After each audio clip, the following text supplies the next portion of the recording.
beautiful. Oh, I wasn't expecting that one.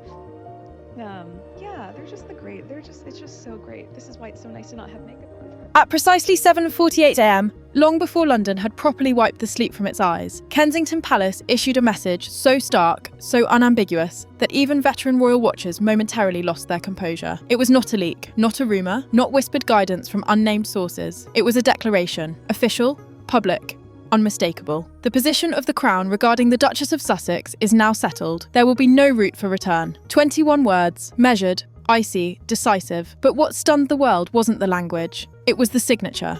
Prince William, in his own voice, on palace letterhead, without buffer or apology. For years, the monarchy had navigated the Sussex saga with careful distance, hedges, diplomacy, quiet avoidance. But today, the heir to the throne stepped forward himself, and in doing so, signalled a shift of historic proportion. Within 3 minutes, the BBC cut into their scheduled programme. The presenter reread the confirmation twice, visibly searching for precedent that simply did not exist. Sky News assembled an emergency panel. American networks scrambled, adjusting scripts on live television. Across continents, a sentence had landed like thunder. In the streets of London, reporters stationed for routine coverage found themselves suddenly chronicling a moment royal historians will dissect for decades. In Montecito, where dawn had not yet broken, phones buzzed violently through the early dark. And inside the palace, the staff who had prepared for this hour moved through corridors with a calmness that signalled one thing. They had known this was coming.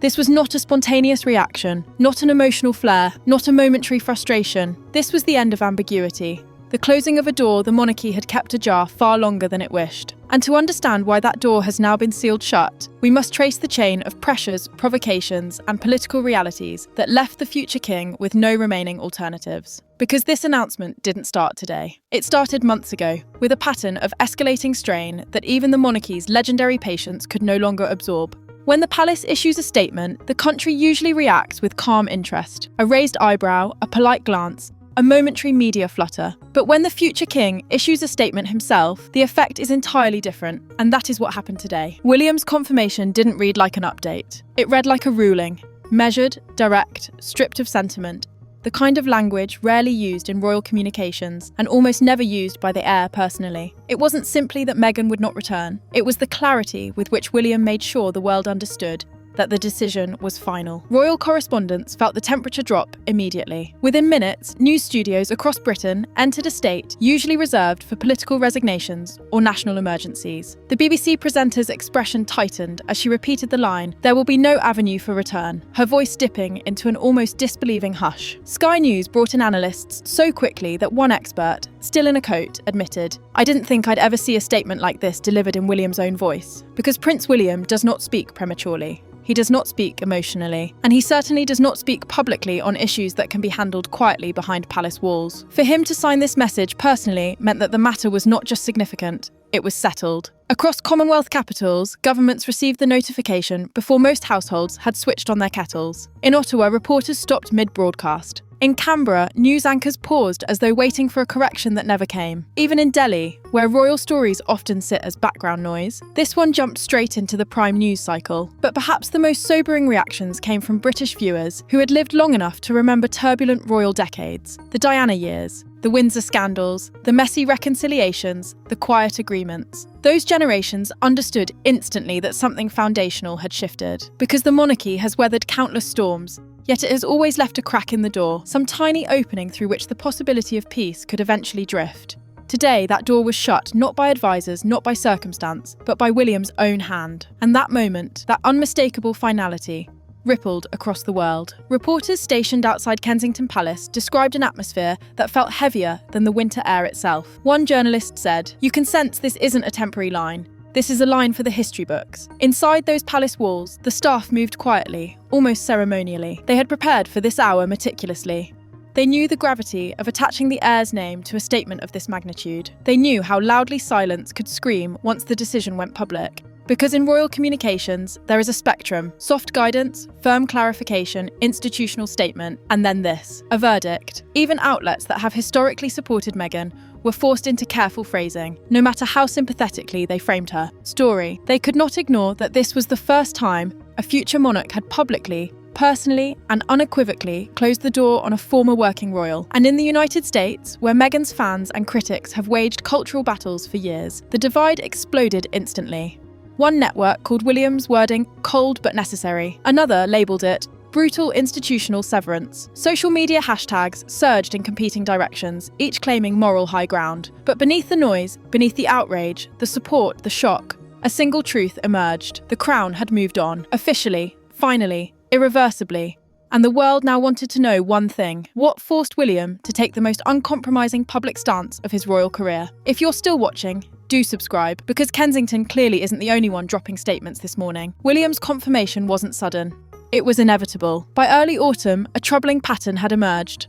One Catherine could no longer dismiss as coincidence. Every time she launched a major project, every time she appeared at a key engagement, negative articles about her mysteriously surfaced within 48 hours. The timing was too precise, too targeted, too coordinated. These aren't organic stories, Catherine told William during a private meeting in early November. Someone is pushing them. William had seen the pattern too, and something that hardened in him. His wife had spent years building a reputation grounded in genuine service. To see her work undermined repeatedly was a line he could no longer tolerate being crossed. At the same time, King Charles faced his own mounting burden. Palace communications teams were spending disproportionate hours untangling Sussex-related media cycles. Legal advisors were reviewing potential defamation issues. Security officials were tracking online hostility that had begun to creep into concerning territory. Charles, navigating his early reign while managing health challenges, confided to aides, "Hope for reconciliation cannot paralyse the institution." But the moment that truly shifted the palace's internal mood came mid-November.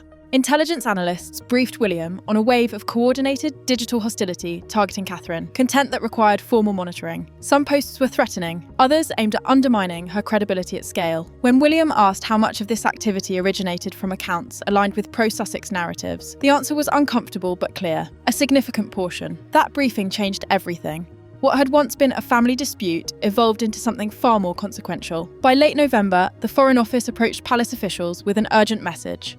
Diplomatic partners, particularly in Washington and Ottawa, were discreetly expressing concern. The monarchy's internal tension was now affecting Britain's soft power. One American official said privately, "We need assurance the Crown remains steady. At present, there is uncertainty." For William, a man preparing for a future defined by global diplomacy, the implication was devastating. His family's unresolved conflict was now casting shadows on Britain's international standing. Princess Anne, ever the voice of institutional discipline, delivered the blunt assessment no one else dared articulate. You cannot stabilise a monarchy if you refuse to close the door that keeps letting chaos back in. Her message was simple.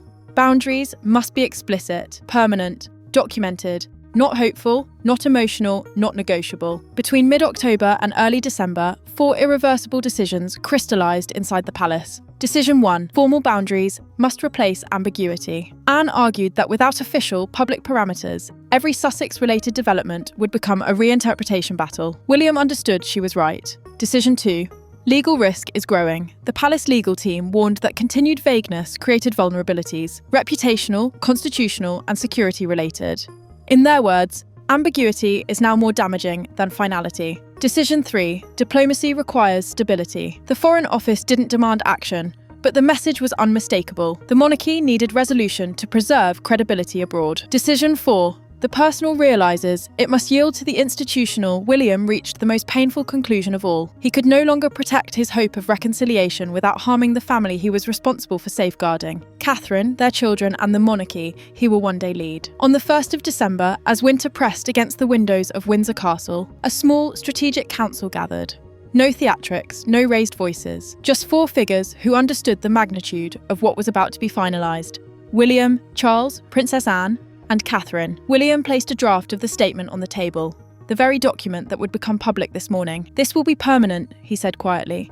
"There will be no revision later." Charles looked stricken, torn between paternal instinct and royal duty. Anne was resolute. Catherine was steady, though those closest to her say the moment carried enormous emotional weight. After long silence, Charles nodded. "You have my support. I trust your judgment." The decision was sealed. The statement would go live the next morning. At 4:48 a.m. in California, Harry's phone buzzed. He read William's confirmation alone, in the dark, and a witness described him as silent, stunned, unable to speak. He didn't wake Meghan immediately. When he finally did, her reaction was measured, but the impact was profound. She had expected caution. She had expected distance. She had expected politics. She had not expected William to close the door permanently in his own name. In London, palace operations snapped into action with quiet precision. Communications teams handled global inquiries. Security advisors adjusted status protocols. Legal teams confirmed the institutional implications. No future working role, no ceremonial participation, no path back into the royal structure. No ambiguity remaining. Commentators across Britain praised William's clarity. American reactions fractured instantly along cultural lines. But globally, the consensus was unmistakable. A royal chapter had ended. Not symbolically, but definitively. For Meghan Markle, today's confirmation redraws her entire public landscape. Her standing with the monarchy is no longer uncertain or pending circumstances. It is formally, publicly, irreversibly defined. This affects security coordination, international representation, branding and contracts, charitable positioning, any appearance at future royal occasions involving her children. It also removes a narrative tool she has often relied upon, the implication that reconciliation was possible if only the institution showed flexibility. The heir to the throne has now closed that storyline permanently. No door remains ajar, no path remains shaded, no timeline for potential healing exists. And in the world of public influence, clarity, even painful clarity, is the final word. William's confirmation is not merely a statement about one individual. It is a declaration about how the monarchy will operate in the digital age. Past eras survived through discretion and slow reconciliation. Today's monarchy must survive through definition, firmness, and boundaries that prevent chaos from gaining institutional ground. For William, this was leadership. For the monarchy, this was stability. For Meghan, this was the end of a chapter she once hoped could be rewritten. Her future will now be shaped entirely outside the royal sphere, free from its constraints, but also free from its protection. Tonight, as London settles into winter quiet and California wakes to a new reality, one truth hangs above every headline. William has done what few heirs have ever done. He has ended ambiguity. Not out of cruelty, not out of anger, but out of necessity. Some separations heal, some transform, and some must become permanent if anyone involved is to move forward. The Crown has accepted this. The world is absorbing it. And Meghan must now build a life separate from the institution she once entered with hope and left with conflict. The door is closed. The line is drawn, and history will remember 7:48 a.m. as the moment the monarchy finally said, "Enough."